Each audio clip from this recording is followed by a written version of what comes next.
মানবজাতির জন্য অনুকরণীয় ও অনুসরণীয় উদার, ন্যায় বিচারক ও নম্র ব্যক্তিত্বের নাম মহানবী হজরত মুহাম্মদ সাল্লাল্লাহু আলাইহি ওয়াসাল্লাম। প্রাণপ্রিয় ব্যক্তিত্ব নবী করিম সাল্লাল্লাহু আলাইহি ওয়াসাল্লাম একাধারে সমাজ সংস্কারক, ন্যায়ের যোদ্ধা, দক্ষ প্রশাসক এবং সফল ধর্মপ্রচারকের পাশাপাশি কূটনৈতিক সম্পর্ক স্থাপনেরও তার ব্যাপক সফলতার নজির রয়েছে। তার এই সম্পর্ক প্রতিষ্ঠার মূল উদ্দেশ্য ছিল ইসলামী দাওয়াতের বার্তা পৌঁছানো, মানবতার মুক্তির বার্তা প্রচার এবং আন্তর্জাতিক শান্তি ও সম্প্রীতি প্রতিষ্ঠা করা। ইসলামের প্রচার ও সম্প্রসারণের মাধ্যমে তিনি শুধু আরব অঞ্চলে নয়, আন্তর্জাতিক পর্যায়েও কূটনৈতিক সম্পর্ক স্থাপন করেছিলেন। রাসূল সাল্লাল্লাহু আলাইহি ওয়াসাল্লামের আন্তর্জাতিক সম্পর্ক গড়ে তোলার কয়েকটি গুরুত্বপূর্ণ দিক তুলে ধরা হলো। স্যান্ডেলিনা সো, রূপচর্চায় আভিজাত্য। রাসূল সাল্লাল্লাহু আলাইহি ওয়াসাল্লাম শুধু ইসলাম প্রচারের জন্যই নয়, বরং মুসলিম উম্মার নিরাপত্তা রক্ষার জন্য আন্তর্জাতিক সম্পর্কের দিকে গুরুত্ব দিয়েছিলেন। বিভিন্ন দেশের শাসকদের সঙ্গে সম্পর্ক স্থাপনের মাধ্যমে তিনি নিশ্চিত করতেন যে মুসলমানদের উপর বহিরাগত আক্রমণ আসবে না। যেমন রোমান সাম্রাজ্যের কাছে থেকে আসা হুমকি মোকাবেলায় তিনি তাবুক অভিযানের উদ্যোগ নিয়েছিলেন, যা একটি প্রতিরক্ষামূলক পদক্ষেপ ছিল। রাসূল সাল্লাল্লাহু আলাইহি ওয়াসাল্লাম বিভিন্ন গোত্রের মধ্যে পারস্পরিক বিশ্বাস এবং শান্তিপূর্ণ সহাবস্থান গড়ে তুলতে অনেক উদ্যোগ নিয়েছিলেন।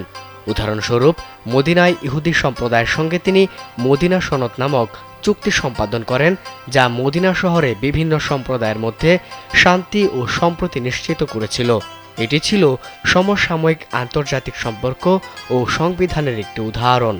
রাসূল সাল্লাল্লাহু আলাইহি ওয়াসাল্লাম কখনো অকারণে সামরিক শক্তি প্রয়োগ করেননি, বরং প্রতিরক্ষা ও নিরাপত্তার জন্য কৌশলগত উদ্যোগ নিয়েছিলেন।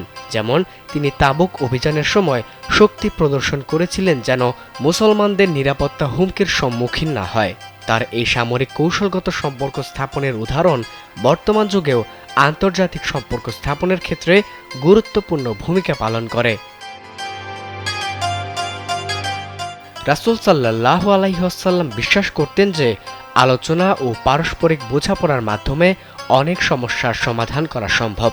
যুদ্ধ বা সংঘর্ষ এড়িয়ে রাসূল সাল্লাল্লাহু আলাইহি ওয়াসাল্লাম যতটা সম্ভব আলোচনা ও চুক্তির মাধ্যমে সমস্যার সমাধান করার চেষ্টা করতেন।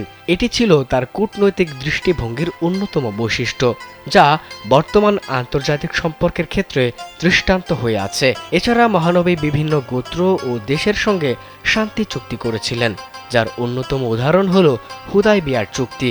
মক্কার কুরাইশদের সঙ্গে এই চুক্তিটি করে তিনি মক্কা বিজয়ের জন্য প্রস্তুতি নিতে সক্ষম হন এবং এটি ইসলাম প্রচারের জন্য একটি কৌশলগত বিজয় ছিল। আন্তর্জাতিক সম্পর্ক স্থাপনের ক্ষেত্রে রাসূল সাল্লাল্লাহু আলাইহি ওয়াসাল্লাম সব ধর্ম ও সম্প্রদায়ের প্রতি সহিষ্ণুতা দেখিয়েছেন।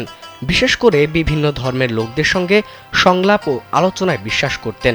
তিনি কখনো জোর করে কাউকে ইসলাম গ্রহণ করতে বলেননি, বরং মানুষের ব্যক্তিগত স্বাধীনতাকে সম্মান করতেন।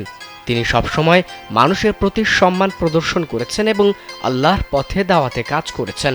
রাসূল সাল্লাল্লাহু আলাইহি ওয়াসাল্লাম মদিনায় ইহুদি, খ্রিস্টান ও অন্যান্য সম্প্রদায়ের সঙ্গে একসঙ্গে শান্তিপূর্ণ সহাবস্থানের চেষ্টা করেছিলেন। তার এই আদর্শ বর্তমান যুগে আন্তঃধর্মীয় সম্পর্কের ক্ষেত্রে এক অনুকরণীয় দৃষ্টান্ত। আবিদ হাসান, কালবেলা।